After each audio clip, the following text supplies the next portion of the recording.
नमस्कार, मैं हूं आपके साथ नम्रता और मेरे साथ हैं अपूर्व। देखिए, किसी भी राज्य में अपूर्व जब चुनाव होते हैं तो जो भी पार्टियां वहां पर लड़ रही होती हैं उसके जो नेता हैं बाकी राज्यों में जो मौजूद होते हैं वो भी मुखर होकर अपनी बात रखने लगते हैं।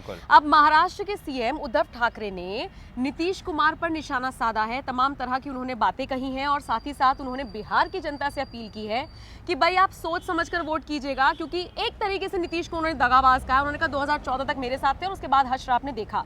इसके अलावा प्रधानमंत्री मोदी पर भी उद्धव ठाकरे ने निशाना साधा है। उन्होंने ये कहा है कि अगर कोई ये कह रहा है कि इस देश के किसी भी कोने में पीओके है तो वो प्रधानमंत्री की नाकामी है। पीओके वाला बयान आपको याद होगा, अभिनेत्री कंगना रनौत ने कहा था।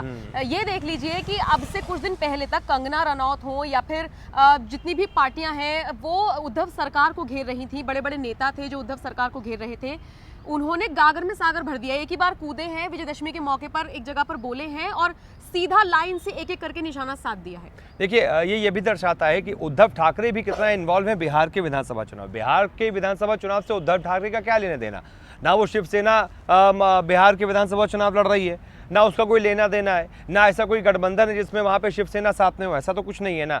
लेकिन ये दिखाता है उनकी ये डेस्परेट होना दिखाता है कि वो चाहते क्या है। वो चाहते हैं कि किसी भी कीमत पर एनडीए की सरकार वहाँ ना बने, इसीलिए वो गड़े मुर्दे उखाड़ रहे हैं और वो ये दिखाना चाहते हैं कि नीतीश कुमार जो हैं वो, आप याद कीजिए 2014 से पहले जब चुनाव थे उसके पहले तक भी वो एक तरीके से मोदी विरोधी थे, मोदी के विरोध में थे, बीजेपी के विरोध में थे, कहते थे हमें एक सेकुलर चेहरा चाहिए। अब क्या हो गया? अब वो सेकुलर चेहरे की डिमांड कहाँ गई? अब सेकुलर नहीं रहे क्या? दूसरी बात ये भी है कि उसके बाद यहीं पे विधानसभा चुनाव में 2015 में ही सरकार बनाई थी एक तरीके से मोदी विरोधियों के साथ, लेकिन फिर बीच में ही बाजी पलट गई और एनडीए के साथ चले गए। तो वो सारी चीज़ें याद दिलाना चाह रहे हैं उद्धव ठाकरे, ताकि लोगों ने जिस सेंस के साथ वोट किया था वही उनके पास वापस उसी सेंस में पहुंच जाए कि यार हमने तो खिलाफ वोट किया था, सरकार इन्होंने बना ली।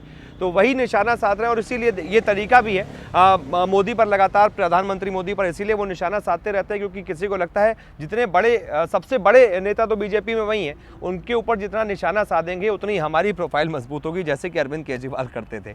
उन्होंने यही तरीका अपना लिया था। तो किसी बड़े नेता के साथ आप सीधी टक्कर अपनी दिखाएंगे तो आपका भी कद धीमे धीमे ना चाहते हुए भी बड़ा होता जाएगा लोगों की नजर में। यही है, नहीं तो महाराष्ट्र से बिहार का क्या लेना देना? आप क्यों उसमें बिहार के लोगों को बता रहे हैं कि आप सोच समझ के वोट? क्या बिहार के लोग समझदार नहीं है भाई उद्धव ठाकरे जी कि आपसे पूछ के वोट डालेंगे वो?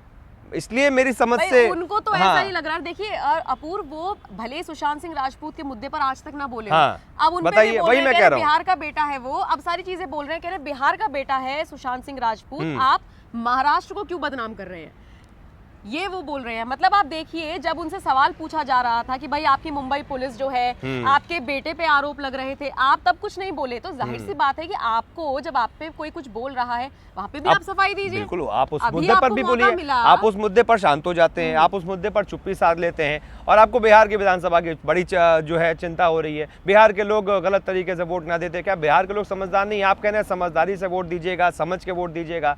भाई आपसे ज्यादा है समझ। जैसे महाराष्ट्र के लोगों को समझ है वैसे उनको भी लोगों को समझ है। महाराष्ट्र के लोगों ने भी किसे कैसे वोट दिया था सबको पता है। महाराष्ट्र के लोगों ने किसको वोट दिया था?